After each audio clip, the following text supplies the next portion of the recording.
Abrar out, Noman out, उसकी जगह पे कौन इन हो रहा है? हुज इन?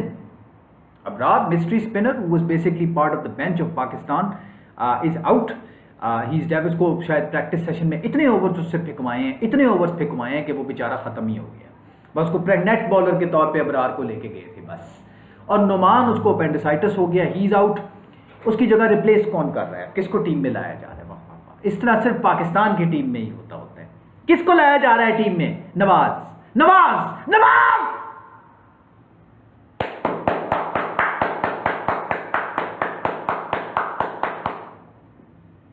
Very good, Nawaz.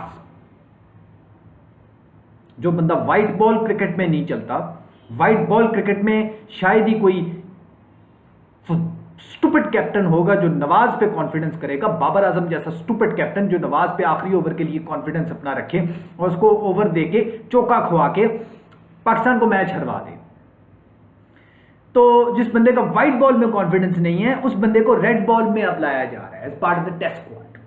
आए आप टेस्ट मैच खेलिए, व्हाइट बॉल में जिसकी परफॉर्मेंस नहीं है उसको अब रेड बॉल में चांस दिया जाएगा। ये क्या बात है? इस तरह के काम सिर्फ पाकिस्तान टीम में ही होते हैं और पाकिस्तान क्रिकेट बोर्ड ही इस तरह के काम कर सकता है।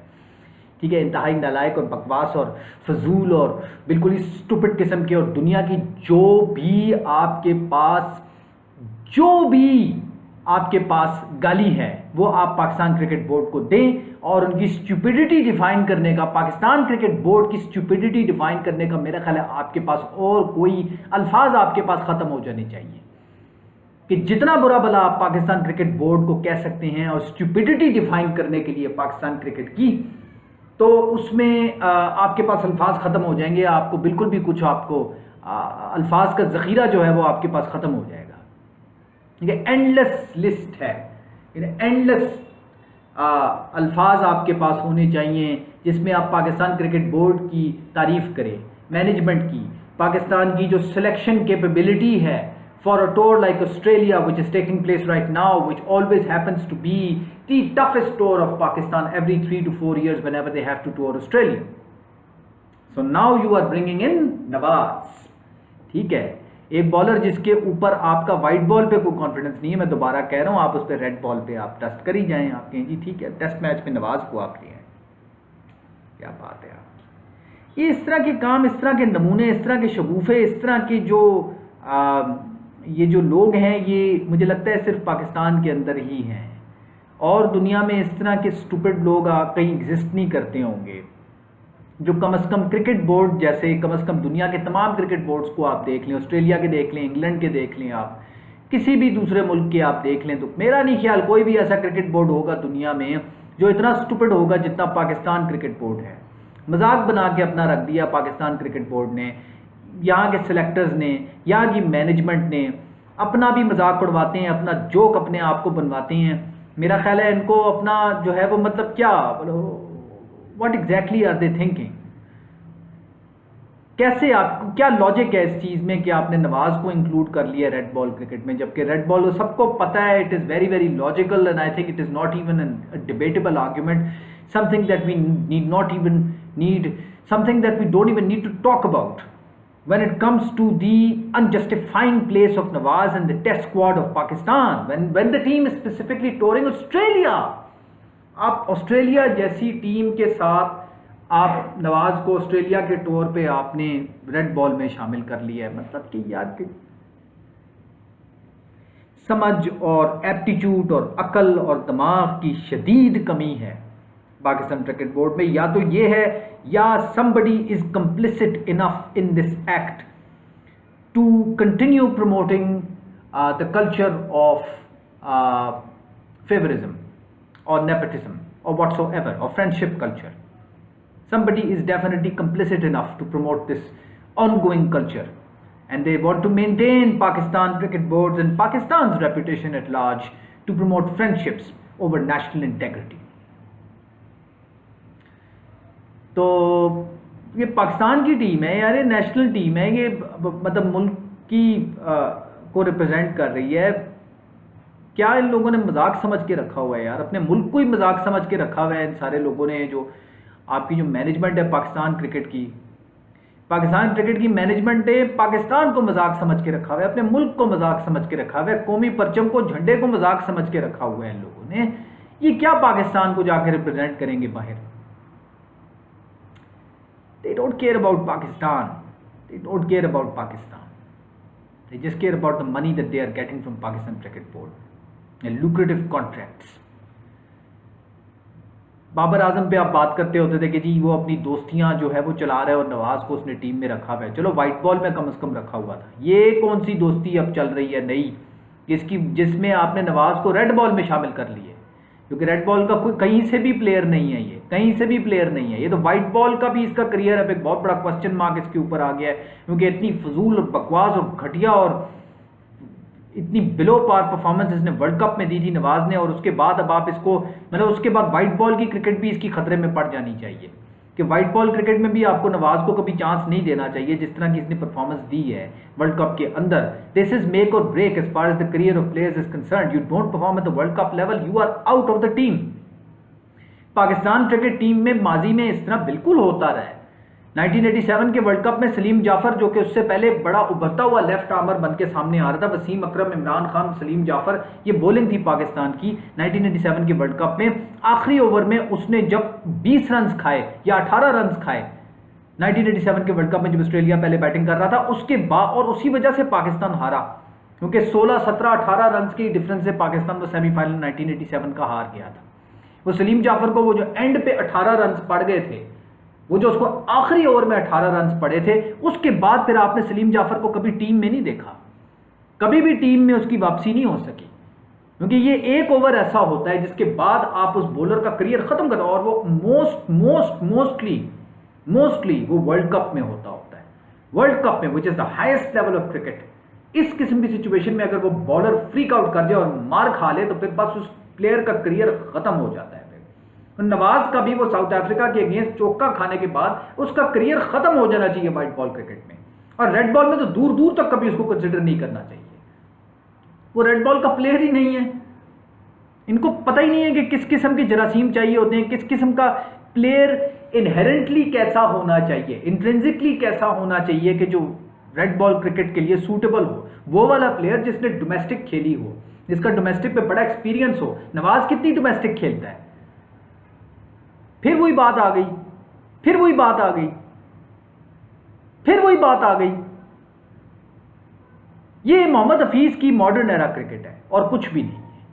Mohammad Hafeez and his modern era cricket, it is definitely showing a lot that we can see, और पाकिस्तान क्रिकेट का बेइंतहा नुकसान हो रहा है। दूसरे टेस्ट में भी उससे भी बड़ी डिफीट पाकिस्तान को मिलेगी ऑस्ट्रेलिया से सेकंड टेस्ट मैच में। दूसरी तरफ खुरम शहजाद, जो पाकिस्तान के अभी जो पहला टेस्ट मैच खुरम शहजाद को खिलाया गया, और इस पहले टेस्ट मैच के बाद ये पहला टेस्ट मैच खुरम शहजाद की इंटरनेशनल क्रिकेटिंग करियर का पहला और आखिरी टेस्ट मैच साबित हुआ, जो पर्थ में खेला गया। ठीक है जी, ये बॉलर जो 126, 127, 128 की स्पीड से बॉलिंग कराने वाला बॉलर है, इस पे आपने इतना लोड डाल दिया पर्थ के टेस्ट मैच में कि वो ख़त्म ही हो गया बिल्कुल। वो बॉलर, उसका एक्शन भी कुछ इस तरीके का है कि उसकी बॉडी बेंड होती है, उसकी बॉडी स्ट्रेट नहीं जाती जब वो बॉलिंग कराता है, क्योंकि वो डोमेस्टिक में ऑल्दो उसने बड़ी क्रिकेट खेली है, लेकिन पाकिस्तान की जो डोमेस्टिक की पिचेज हैं इधर घुटने से ऊपर बॉल नहीं आता। पर्थ में जहां पर आपका ज़मीन सख्त है, वहां पर बॉलिंग कराना मुश्किल है, वहां पर उठा के फेंक दिया आपने खुरम शहजाद को, जहां पर शाहीन शाह अफरीदी चल नहीं रहा। क्यों खत्म हुआ है खुरम शहजाद? क्योंकि खुरम शहजाद पर प्रेशर आ गया था। आमिर जमाल अपने फ्लो में था, उस पर इतना प्रेशर नहीं था, लेकिन खुरम शहजाद पर प्रेशर आ गया था। जब उस पर प्रेशर आया, शाहीन परफॉर्म ही कोई नहीं कर रहा, वो लगता ही कहीं से नहीं है। शाहीन शाह अफरीदी कहीं से आपका एस बॉलर, आपका जो एस लीडिंग बॉलर है, the chief of the Pakistani bowling unit, that is Shaheen Shah Afridi, he is the chief bowler. और चीफ बॉलर का आप हाल देखें कि उसकी 132 से ऊपर स्पीड नहीं जाती, ना वो आउट कर रहा है, ना उसकी स्पीड निकल रही है, ना उसकी बॉलिंग में कोई दम खम है, ना कोई जान है। अजीब स्लो मीडियम पेस बॉलर लग रहा है शाहीन अफरीदी जो है। मुझे तो मीडियम पेस भी मैं नहीं कहूँगा, slow medium pace Shaheen Shah Afridi. Australia के बॉलर्स ने थोड़ी सी बात की है, क्रिटिसिज्म किया है पाकिस्तान के बॉलर्स के ऊपर। मिचेल स्टार्क ने बात की है, मिचेल स्टार्क ने कहा है कि ये पाकिस्तान की बॉलिंग किस तरह की बॉलिंग है। पाकिस्तान से तो हमेशा फास्ट बॉलर्स की एक फैक्ट्री पाकिस्तान को कहा जाता है, तो एक से एक बढ़ के फास्ट बॉलर वहां से निकलता है जो 150 को टच करते हैं बॉलर्स। ठीक है, तेज बॉलिंग कराने की एक नर्सरी है पाकिस्तान की, हम तो यही समझते थे। लेकिन ये इस दफा पाकिस्तान किस तरह का स्क्वाड लेके आया है, ये खासतौर पे बॉलर्स का। बैटिंग को तो छोड़ो ना, वो तो एक इनहेरिटेड प्रॉब्लम है पाकिस्तान का कि बैटिंग तो कभी पाकिस्तान की ठीक हो ही नहीं सकती। ये तो क्यामत वाले दिन तक पाकिस्तान से कभी अच्छे बैट्समैन नहीं निकलेंगे, ठीक है ना। मरियल फटीचर और बकवास किस्म की पुअर टेक्निक वाले बैट्समैन पाकिस्तान के निकलते रहेंगे। लेकिन मिचेल स्टार्क ने कहा है कि ये किस तरह के बॉलर की पाकिस्तान लेगी, ये क्या है ये, यानी उसने मीडियम फास्ट बॉलर्स भी नहीं कहा, उसने कहा जी मीडियम और मीडियम स्लो बॉलर्स। आप इमेजिन करें कि ये current generation of Pakistani bowlers को मिचेल स्टार्क कह रहे हैं मीडियम स्लो बॉलर्स। ये मीडियम स्लो बॉलर लेके चले गए ऑस्ट्रेलिया में, जहां पर आपको पेस चाहिए आउट करने के लिए। मीडियम फास्ट उसने कह दिया होगा आमिर जमाल को, ठीक है। लेकिन बाकी शाहिन अफरीदी और खुर्रम शहजाद तो दोनों मीडियम स्लो बॉलर हैं। खुर्रम शहजाद जो कि जिसकी के 128 से ऊपर स्पीड नहीं जाती, उस बॉलर पे सारा प्रेशर आपने उठा के डाल दिया, क्योंकि शाहिन अफरीदी नहीं चल रहा था। वो दूसरा medium slow bowler, medium slow Shaheen Afridi. मेरा ख्याल है आज से मैं शाहिन अफरीदी को मीडियम स्लो बोलूंगा। Medium slow bowler Shaheen Afridi. Shaheen Afridi एक मीडियम स्लो बॉलर है। क्या मतलब आप मीडियम फास्ट तो नहीं आप इसको कहेंगे, मीडियम फास्ट होता है या मीडियम फास्ट क्या, फास्ट मीडियम आपका 135 से 140 तक होता है, और फिर 140 के ऊपर जरा फास्ट कैटेगरी आ जाती है। आप 135 136 137 के बॉलर को फास्ट बॉलर नहीं कह सकते, that is medium fast bowler और फास्ट मीडियम बॉलर। लेकिन 130 और 135 के दरमियान वाला बॉलर तो मीडियम बॉलर है। जो शाहिन अफरीदी की तो ज्यादातर बॉलें 130 से नीचे भी गई हैं, तो वो तभी मीडियम स्लो बॉलर कह रहा है ना। वो मीडियम स्लो बॉलर क्यों कहेगा, वो डेफिनेटली कहेगा ये क्या बॉलिंग है जो ऑस्ट्रेलिया में आकर ये लोग कराने की कोशिश कर रहे हैं। ये इस तरह की bowling, do you expect this kind of bowling to be demonstrated in Australia on Australian wickets, where fast bowling is a key fundamental for any bowler to utilize in order to take wickets or survive as a cricketer, as a bowler. और आप medium slow bowler ले जाकर Australia में समझ रहे हैं कि हम ऑस्ट्रेलिया की टीम को आउट कर देंगे। You need to take 20 wickets in a test match to win it और to even draw it, whatsoever be the game, but you need to aim to take 20 wickets. This Pakistani bowling certainly did not have that potential. They did not have that capability to get 20 Australian wickets out. They're definitely never going to be able to do that. लेकिन कम से कम ऐसी तो bowling करवाओ यार कि कम से कम थोड़ी इज्जत तो रह जाए. ये ऑस्ट्रेलिया की मेहरबानी थी कि उन्होंने फॉलो ऑन नहीं पाकिस्तान को दिया, वरना अगर फॉलो ऑन दे देते तो एक इनिंग्स और 150 रन से पाकिस्तान हार गया था.